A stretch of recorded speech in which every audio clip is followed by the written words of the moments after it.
دوستوں بہت کم لوگوں کو معلوم ہوگا کہ ان کے ایک قومی ہیرو کو خاموشی سے 17 دسمبر 1971 کو دلی کے حضرت نظام الدین اولیاء قبرستان میں پورے اعزاز کے ساتھ دفنایا گیا۔ ان کا نام فلائی لیفٹیننٹ مرتضی ملک تھا۔ دوستوں انہوں نے دسمبر 1971 کو بھارتی فضائیہ کے امرتسر بیس کو تباہ کیا اور اس کارروائی میں بری طرح زخمی ہو گئے تھے۔ وہ اپنی جنگی تیاری سے نکل کر جنگی قیدی بن گئے اور انہیں 17 دسمبر 1971 کو دلی کے ایک فوجی ہسپتال میں داخل کرایا گیا، جہاں وہ زخموں کے تاب نہ لاتے ہوئے جام شہادت نوش کر گئے۔ فلائی لیفٹیننٹ مرتضی ملک راولپنڈی کے علاقے کالا خان کے ایک مذہبی گھرانے میں پیدا ہوئے۔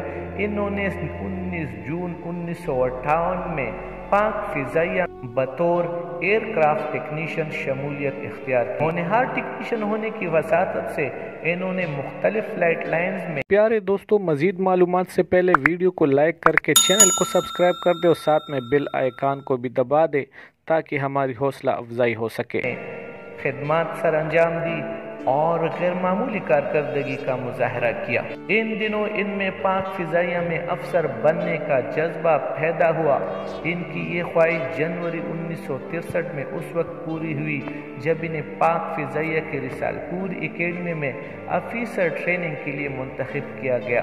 دوستو تحمل مزاج فلائی لیفٹیننٹ مرتضی ملک نے دورانی تربیت بھرپور کارکردگی کا مظاہرہ کیا اور 2 سال اکیڈمی میں گزارنے کے بعد انہیں 30 جنوری 1966 میں کمیشن ملا اور وہ آپریشنل نیویگیٹر بن گئے۔ دوستو نومبر 1971 میں جنگ کے آثار نمایاں ہو گئے تو مرتضی ملک اور ان کے جوشیلے ساتھیوں کو میاوالی بھیج دیا گیا۔ جب وہ میاوالی پہنچے تو پاک فضائیہ کی جنگی جہاز متحرک ہو گئے اور بیس کے آپریشن رومز میں مشن کے احکامات جلد ہی صادر ہو گئے۔ جنگ کے ابتدائی مرحلے میں پاک فضائیہ بھارتی فضائیہ کے ایئر بیسز پر حملے کرنے کی منصوبہ سازی کر رہے تھے، جس کا مقصد اس کے مہلک فضائی استعداد پر کاری ضرب لگانا تھا۔ دشمن کی فضائی دفاع کے خوف سے آری پرعزم مرتضی ملک نے اپنے مشنز کی بہتر تیاری کی اور اپنے ساتھیوں کے لیے عزم و حوصلے کے موجب بنے۔ انہوں نے 5 دسمبر 1971 کو اپنے آخری مشن سے پہلے 2 کامیاب جنگی فضائی مشنز میں حصہ لیا۔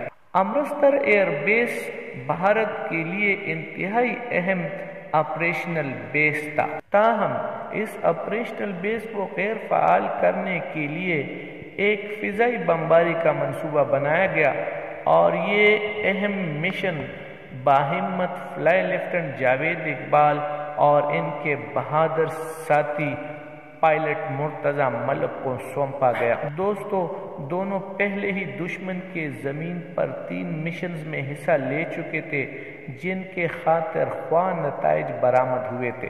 دونوں دلیر پائلٹس نے چیلنج کے ساتھ اس کو قبول کیا اور اس مشن کی تیاری کی، اور جس وقت وہ بھارت کے حدود میں داخل ہوئے تو اندھیرا ہو چکا تھا۔ مرتضی ملک نے ایئر بیس کو احتیاط کے ساتھ نشانہ بنایا اور ایئر بیس کے مرکز میں واقع رن وے پر بمباری کی۔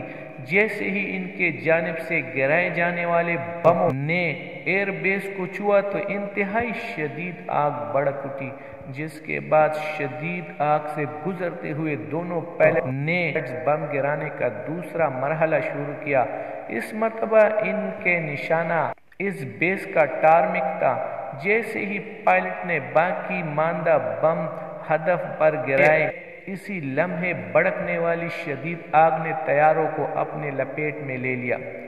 جاوید اقبال نے طیارے کو قابو کرنے کی کوشش کی لیکن ناکام رہا۔ دونوں پائلٹس نے دشمن کے علاقے میں اپنے جہاز سے ایجیکٹ کیا۔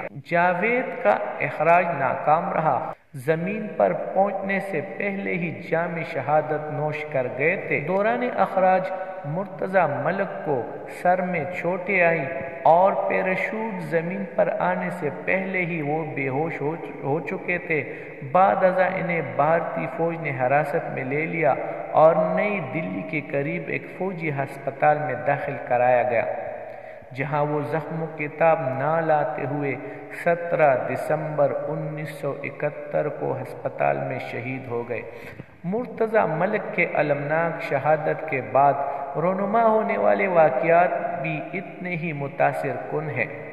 ان کی شہادت کے بعد حکام نے اسلامی روایات کے مطابق اس بہادر افسر کی تدفین کے انتظامات کیے اور اس عظیم سپاہی کو دلی کے قریب نظام الدین اولیاء میں دفنانے کا فیصلہ کیا گیا۔ فلائی لیفٹیننٹ امجد، جنہیں کچھ روز پہلے جنگی قیدی بنایا گیا تھا، انہیں الہ آباد سے جنگی قیدیوں کے کیمپ سے شہید کے آخری رسومات میں شرکت کے لیے بلوایا گیا۔ نئی دلی میں سعودی سفارت خانے سے پاکستان کا جھنڈا حاصل کیا گیا، جسے شہید کے تابوت سے لپٹا گیا اور انہیں دلی کے نظام الدین اولیاء کی قبرستان میں دفنایا گیا۔ یقینی بات ہے کہ پاکستان کا یہ عظیم سپوت ایک ہیرو کی طرح رخصت کیے جانے کا مستحق تھا۔ سالہ سال سے نظام الدین اولیاء کے سالانہ عرس میں شرکت کرنے والے مرتضی شہید کے قبر پر حاضری دینے اور پاکستان کے عظیم سپوت کو خراج عقیدت پیش کرنے کو اپنا فرض سمجھتے ہیں۔ ملتے ہیں ایک اور اچھی سی ویڈیو کے ساتھ۔ اللہ حافظ۔